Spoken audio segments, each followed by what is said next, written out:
నమస్తే రమగారు. నమస్తే జయ. రమగారు, ధర్మ సందేహాల్లో భాగంగా దేవుని ప్రతిమలు అలానే ఫొటోస్ మనం తుడుచుకొని పూజ చేసుకునే ముందు తుడుచుకుంటాం కదా, దానికి ప్రత్యేకమైన రోజులు ఏమన్నా ఉంటాయా? ఈ రోజు తొడగొచ్చు, ఈ రోజు తుడుచుకోకూడదు, అట్లాంటి నియమాలు ఏమన్నా ఉన్నాయంటారా? మీ విధానం అంటే మామూలుగా మంగళవారం శుక్రవారం కాకుండా దేవతా ప్రతిమలు తుడుచుకోవటం కానీ పులికాపు పెట్టడం వాటిని తోమి పెట్టుకుంటాం, శుభ్రంగా పెట్టుకుంటాం కదా.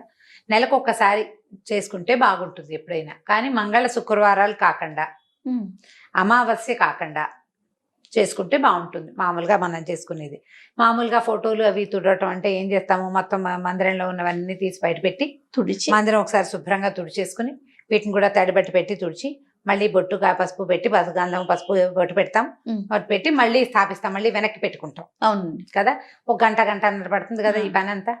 బూజులు దులుపుకోవటాలు ఇవన్నీ పడతాయి ఆ పనులు. నెలలో ఒక రోజు, నెలకు ఒక్కనాడు చేస్తే కొంచెం శుభ్రంగా కళకళలాడుతుంటే దుమ్ము పట్టిపోకుండా హారతి పొగలు, తర్వాత ఏమో ఈ అగరబత్తుల పొగలు అవి పట్టేసి బంకగా జిగురుగా అవుతుంది. నూనె కూడా అంత సరైన నూనె కాదనుకో, దీపారాధన పెడితే నూనె చూరిపోతుంటాయి, పొగ చూరిపోతుంటాయి. ప్రతి నెల వంటిల్లు బాగు చేసుకున్నట్టు, హాల్ బాగు చేసుకున్నట్టు అట్లా ప్లాన్డ్గా చేస్తాను చూడు, అట్లా దేవతార్చనని కూడా బాగు చేసుకుంటే బాగుంటుంది. మామూలుగా ప్రతిమలు అవి ఉన్నాయనుకో, కొంతమంది దగ్గర ప్రతిమలు వాళ్ళకి మనం చెప్పక్కర్లేదు. ప్రతిమలు ఉన్న ఇంట్లో ప్రతిమలు పెట్టుకునే అలవాటు ఉన్న వాళ్ళకి చక్కగా పులికాపు పెట్టడం, దాన్ని తిరుమంజనం అంటారు. తిరువంజన సేవ, తిరువంజనం చేయటం అంటే నేను తిరుమంజనం శుభ్రంగా తోమటం అనమాట. చింతపండు, కాస్త ఉప్పు లేదా పాత చింతకాయ పచ్చడి అవి వేసి, మా ఇంట్లో మా వాళ్ళు అయితే గడ్డి కాల్చి ఆ బూడిదవుతుంది కదా, దాంతో చింతపండు నీళ్లు అది కలిపి పులికాపు పెట్టేవాళ్ళు. పులికాపు పెట్టడానికి ఒక పద్ధతి. ఈ పులి కాపు అంటే పులుపు ప్లస్ ఈ కాల్చిన బూడిద, దాంతో పాటే చేసేవాళ్ళు అనమాట. చేసి దేవతా ప్రతిమలు శుభ్రంగా తోమేసేసుకోవటం, చక్కగా మంచినీళ్ళతో తలతల్లాడిచ్చి పెట్టుకోవటం. ఎప్పుడైనా శుక్రవారం మంగళవారం పనికిరాదు, ఇది సాధారణ నియమం. అమావాస్య నాడు చెయ్యరు. మళ్ళీ ఏకాదశి ద్వాదశిలో అస్సలు చేయకూడదు. మంగళవారం శుక్రవారం కాలేదండి అంచేత ఏకాదశి అయినా చేయకూడదు. ఈ తిథి చూసి పెట్టుకోండి. ఈ పని చేయడానికి క్యాలెండరు ఏకాదశి ద్వాదశి కాకూడదు, మంగళవారం శుక్రవారం అమావాస్య ఈ 5 కాకుండా. ఈ 5 అంటే మంగళవారం శుక్రవారాలు వారంలో నెలలో 4 సార్లు వస్తాయి కదా, 4 రోజులు 8 రోజులు అవి పోతాయి. 2 ఏకాదశులు 2 ద్వాదశులు 12 రోజులు పోతాయి. 13వది అమావాస్య. ఇవి కాకుండా ఇదే కాకుండా మీ ఇంట్లో పెద్దవాళ్ళకి ఏదైనా ప్రత్యేకమైన పద్ధతి ఉంటే ఫలానా తిథిలో చేయాలన్న నియమం ఇంట్లో అమ్మమ్మలతో నాయనమ్మల దగ్గర ఉంటుంది, కనుక్కొని చేసుకోవచ్చు. ఓకే, అడిగి చేసుకోవటమే. అయితే ఈ పులికాపు పెట్టిన తర్వాత ఏం చేసుకుంటాం, మళ్ళీ అన్ని వెనక్కి పెట్టుకుంటాం కదా. ఈ పెట్టినప్పుడు ఏం చేస్తామంటే 2 విధానాలు చేస్తారు చేయ. మామూలుగా మేం చేసే విధానం ఏంటంటే గంధం కలుపుకుంటాం. గంధం అరగదీసి సాన మీద తీసి ఈ గంధం బొట్టు పెట్టి ప్రతిమకి, అప్పుడు దాని మీద కుంకుమ బొట్టు పెడతాం. నేను ఒకరి దగ్గర చూశాను, కుంకుమలో కొద్దిగా ఆవు నెయ్యి కానీ నువ్వుల నూనె చుక్క కానీ కలిపి రంగరిస్తారు, అది పెడతారు. కుంకుమ పెట్టాలంటే నూనె చుక్క వేయాలి అందులో, అప్పుడు కుంకుమ రాలిపోకుండా ఉంటుంది. ముదురు రంగులో అలా బొట్టు చక్కగా మెరమెరలాడుతూ కనిపిస్తుంది. నేను చూసాను. ఈ 2 పద్ధతులు చేస్తారు. గంధం పెట్టి బొట్టు పెట్టడం మామూలుగా మా ఇళ్లలో మేము చేసుకునే విధానం. పటాలైనా ప్రతిమలైనా కూడా గంధము పైన బొట్టు. ఈ గంధం సాంది లేవండి అంటే గంధాల డబ్బాలు కొనుక్కుంటాం కదా, అష్టగంధము అవి కొద్దిగా కలపండి. గంధం కొంచెం కలిపి గంధపు చుక్క పెట్టడం, దాని మీద కుంకుమ అతితే చక్కగా కుంకుమ రాలిపోకుండా ఉంటుంది, చక్కగా చూడ్డానికి బాగా అతుక్కుంటుంది. గంధము కుంకుమ 2 అర్పించిన ఫలితం కూడా లభిస్తుంది. ఇవి 2 పెట్టుకోవటం ఇట్లా చూడగానే ఒక తృప్తి కలుగుతుంది. అలా ఇప్పుడు మందిరం శుభ్రం చేసుకున్నాక పువ్వులు నిర్మాల్యాలు అవి రోజు పెట్టిన పూలు కొన్ని పటాలు వెనక్కి పడిపోయి వాటి వెనక్కి పడిపోయి అలా ఉంటాయి, వాటన్నిటిని క్లీన్ చేసేస్తూ ఉండండి. వాటిని ఎక్కడ పెట్టొచ్చు రమ్మగారు? పువ్వుల నిర్మాల్యాన్ని మామూలుగా మనకి పువ్వుల కుండీలు పువ్వుల చెట్లు ఉంటే వాటి మొదళ్లలో వేసేసుకోవచ్చు. ఇంకో పని చేయొచ్చు. ఇప్పుడు మన మొక్కల్లో ఎరువులకి అవే కదా, సేంద్రియ ఎరువులు అవే కదా వాడుకుంటున్నాము. రోజు ఒక కవర్లో వేయడం, బాగా 3-4 గుప్పెళ్ళు అయిపోయిన తర్వాత ఏదైనా పెద్ద కుండీలో అడుగున పడేసి పైన మట్టేసేసేయండి. మన ఇంట్లో వెనకాల పెరళ్లలో స్థలాలు ఉంటే కనుక మొక్కల్లో వేసేసేయచ్చు. నిర్మాల్యం ఇన్ని పువ్వులతో పూజ చేసామనుకో, నిర్మాల్యం డిస్పోజ్ చేయలేకపోతాం. అవును, ఈ పువ్వు నిర్మాల్యం అంటే పూజా నిర్మాల్యం ఎలా ఉంటుందంటే, ఇవాళ పూజ చేస్తే రేపొద్దున తప్పకుండా నిర్మాల్యాన్ని తొలగించాలి. అలా ఉంచకూడదు. నిన్నటి పువ్వులు ఇవాళ ఉంచకూడదు. అది నియమం.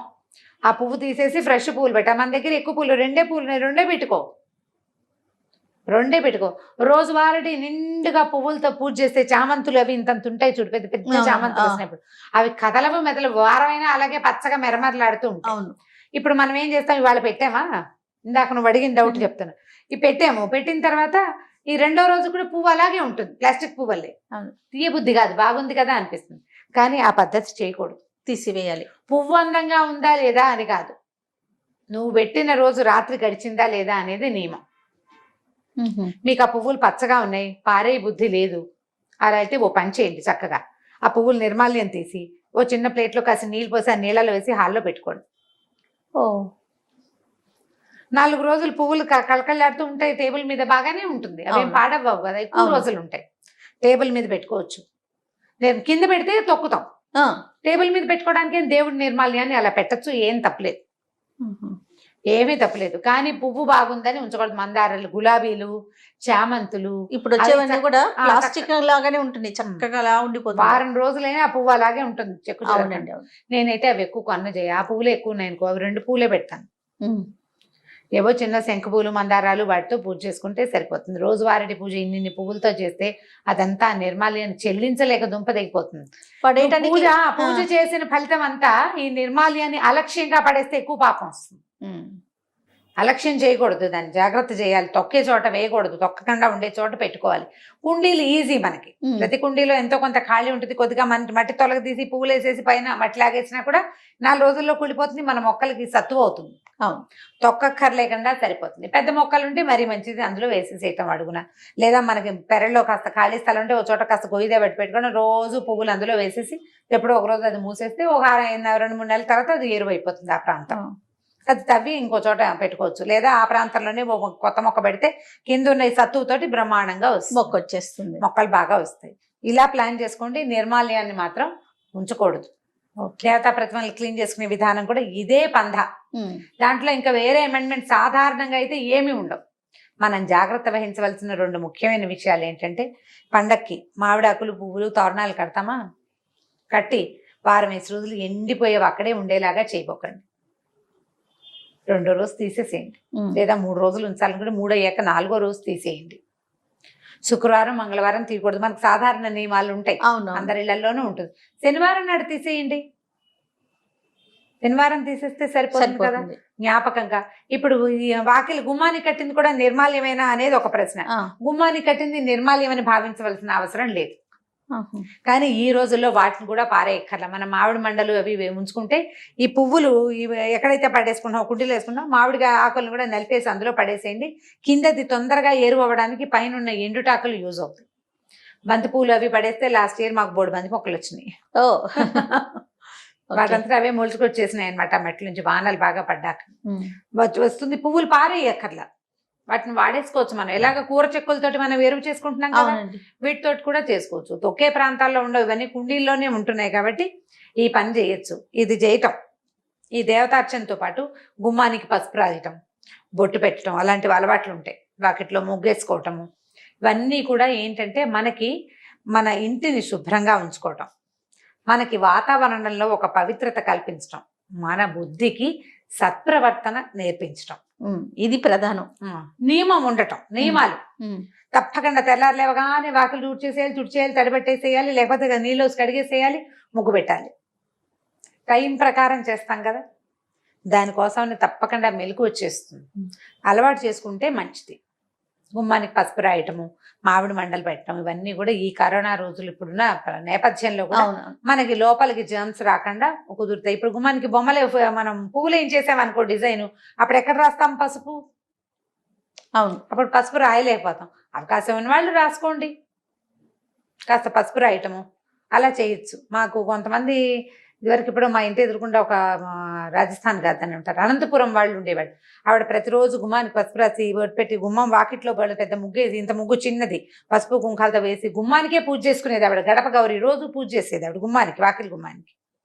ఎంత శ్రద్ధగా వేసేవారు, గడప మీద కాలేయకుండా పసుపు కుంకుమ వేసి. మనం ఊళ్ళల్లో అలవాట్లు, మనకు అలవాటు ఉంటే చేసుకోవడం, ఎలాంటి అలవాటు ఉంటే అట్లా. ప్రధానంగా దీనికి ఏం చేయాలి, మనం పెద్దవాళ్ళని ఫాలో అవ్వాలి. వాళ్ళని ఫాలో అయ్యి ఇవన్నీ కూడా మనకి ఆరోగ్యానికి, మన అలవాట్లకి, మన పద్ధతులకి కొంత మంచిని చేకూర్చేవి. అయితే వీళ్ళని చూసి వాళ్ళని చూసి కాకుండా మనం కంటిన్యూ చేయగలుగుతాము. మీరు అన్నట్లుగా భక్తి, శ్రద్ధ, ప్రధానంగా శ్రద్ధ మనం చేయగలుగుతాము అనుకున్నప్పుడు చేసేయడం మంచిది. వాళ్ళు ఎవరో చేశారని చేసుకోవద్దు. మన ఇంట్లో ఏముందో అది చేయండి. పోనీ వాళ్ళు చేశారని మీకు నచ్చింది అనుకోండి, రోజు చేసేందుకు నేర్చుకోండి. అది చేయొచ్చు, అలవాటు చేసేసుకుంటే బాగుంటుంది. కంటిన్యూ చేయాలి. రైట్ రామగారు, థ్యాంక్ యూ అండి. నమస్తే. నమస్తే జయ. ఈ వీడియో కనుక మీకు నచ్చినట్లయితే లైక్ చేయండి, షేర్ చేయండి. మరిన్ని ఇంట్రెస్టింగ్ వీడియోస్ కోసం మా ఛానల్ని సబ్స్క్రైబ్ చేసుకోండి.